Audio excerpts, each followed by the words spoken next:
Hello friends, welcome to అత్తమ్మ kitchen. ఈరోజు మనం కొర్రమీను చేపల పులుసు ఎలా చేయాలో చూద్దాం. ముందుగా మనము చేప ముక్కలను నీట్గా కడుక్కొని అందులో ఉప్పు, కారం, పసుపు, అల్లం వెల్లుల్లి పేస్ట్ అవన్నీ వేసి ఒక 2-3 అవర్స్ మ్యాగ్నేట్ చేసుకోవాలి. ఈ చేప ముక్కలు అనేవి ఎంత మంచిగా మ్యాగ్నేట్ అవుతే మనకి అంత మంచి టేస్ట్ ఉంటుంది. ఇప్పుడు దానికి కావాల్సిన పదార్థాలు చూద్దాం.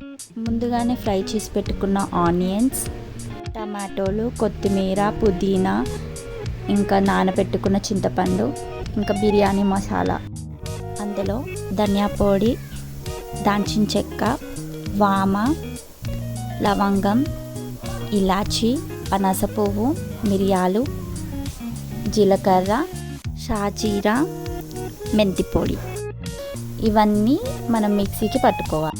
ముందుగా మనం స్టవ్ పైన కడాయి పెట్టుకొని అందులో 2 పావుల నూనె పోసుకోవాలి.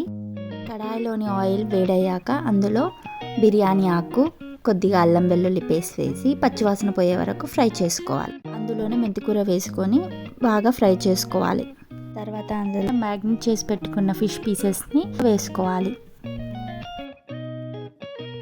ఇప్పుడు ముందుగా మనము చింతపండు, టమాటా, పచ్చిమిర్చి, ఆనియన్స్, ఇంకా బిర్యానీ మసాలా పేస్ట్ లాగా చేసి పెట్టుకోవాలి.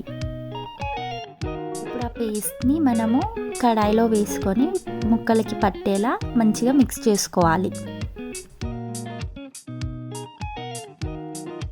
తర్వాత కొన్ని వాటర్ పోసి బాగా బాయిల్ చేసుకోవాలి. 1 స్పూన్ ఉప్పు వేసుకోవాలి. ముక్కలు విరగకుండా మంచిగా సైడ్ నుంచి మిక్స్ చేసుకోవాలి.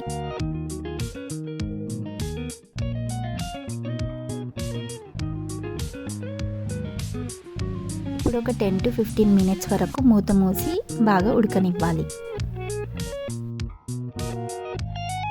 ఇప్పుడు మూత తీసి అందులో మేము దిల్బర్ మసాలా యూజ్ చేస్తామండి.